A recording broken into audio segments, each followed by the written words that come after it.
አዲስ 1879 ይህ የአዲስ 1879 የታሪክ ማስታወሻ ነው። በ1968 ዓመተ ምህረት የዓለም የላባደሮች ቀን ወይም ሜይዴይ በኢትዮጵያ በደማቁ ለማክበር ዝግጅቱ ተጧጡፏል። የመንግሥት ለውጥ የተደረገበት በመሆኑ ለውጥ አድራጊዎቹ ከሕዝቡ ጋር የምንገናኝበት ዕለት ነው ብለው ቀን ቆርጠዋል። በማለዳም የወቅቱ የደርግ አባሎች ደማቁን የሜይዴይ ሰልፍ ለማየት አብዮት አደባባይ ተቀምጠዋል። ሆኖም ግን ይህ እነሱ የሚያዩት ሰልፍ አልነበረም። ደም የሚያፈላ አስቆጥቶ ከመቀመጫ የሚያፈናጥር ጥርስ የሚያስነክስ የተቃውሞ ሰልፍ ከያቅጣጫው ዘነበ። ከሰልፉ መሪዎች መካከል ደግሞ የብርሃንና ሰላም ሠራተኛ የሆነችው ዳሮ ነጋሽ የበዓሉ ዕለት ጠዋት የሠራተኛው ሰልፍ ውስጥ ደምቃ ትታይ ነበር። አጭር ቀሚስ ለብሳ ሹራብ ከላይ ደርባ ነጭ ሸራ ጫማ ከቀይ ረጅም ካልሲ ጋር ተጫምታ ቀይ ኮፍያ አድርጋ መፈክር በጮህ ስታሰማ ከየትኛውም አቅጣጫ ኮከብ ሆና ትታያለች። የተለያዩ መፈክሮችን ከፊት አሲዛ እሷ በራሪ ወረቀቶችን እየበተነች ሰልፉን በግንባር ቀደምትነት ስትመራ በሺህ የሚቆጠሩ ሠራተኞች ፈለጓን ተከትለው ድምፃቸውን ያሰማሉ። የሚበተኑት ወረቀቶችም ሆኑ የሚሰሙት ድምፆች መንግሥትን የሚቃወሙ ነበሩ። የተፈራው አልቀረም። ሜይዴይ መንግሥት እንዳሰበው ድሉን የሚያበስርበት ሳይሆን የሠራተኛው ተቃውሞ መግለጫ ቀን ሆነ። መንግሥት ቀደም ብሎ የራሱን ሰዎች ሰልፍ ውስጥ በስውር አሰማርቶ ነበር።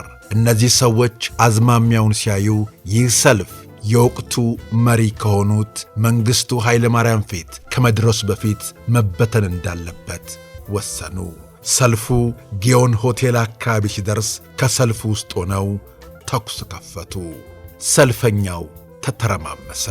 መትረየስ የተደገነባቸው ጂፕ መኪኖች በሰልፈኛው ላይ ጥይት ማርከፍከፍ ጀመሩ።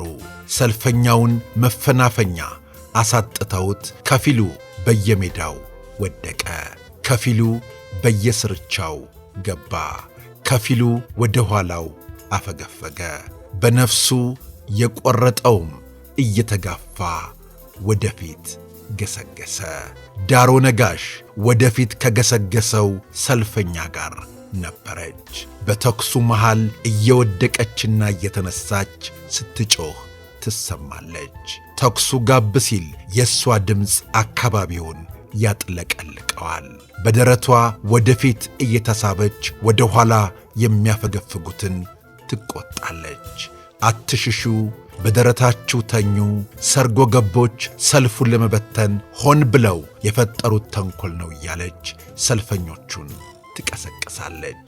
የተበተነው ተበትኖ የቀረው በዳሮ መሪነት በጥይት ውስጥ አልፎ አብዮት አደባባይ ደረሰ። አስደንጋጭ መፈክሩን እንዳነገበ በሻለቃ መንግሥቱ ኃይለ ማርያም ፊት አለፈ። የደርግ አባሎች መፈክሮቹን በንዴት ቀልተው አነበቡት። በሠራተኛውም ላይ ጥርሳቸውን ነከሱበት። ዳሮና ተከታዮቿ ተልእኮውን በቆራጥነት ከተወጡ በኋላ በተለያየ አቅጣጫ ተበታትነው ተሰወሩ። ሆኖም ግን ዳሮ ነጋሽ በማግስቱ ተያዘች። ተይዛም በወቅቱ ቋንቋ ነፍሰ ጡር የነበረችው ዳሮ ነጋሽ በ4 ኪሎው ነፍሰ ገዳይ ግርማ ከበደ አማካይነት እርምጃ ተወሰደባት። ሜይዴይ በኢትዮጵያ ታሪክ ውስጥ ጉልህ ስፍራ አለው።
በሀገራችን የሜዴይ ታሪኮች ቀደም ባሉት ዘመናት ለመብት ትግል የተከፈለው መስዋዕትነት ብዙ ነበር።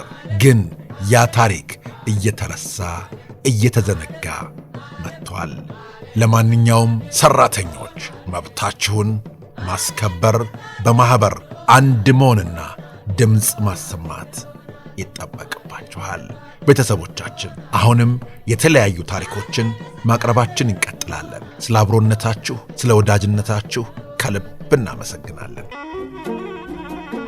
አዲስ 1879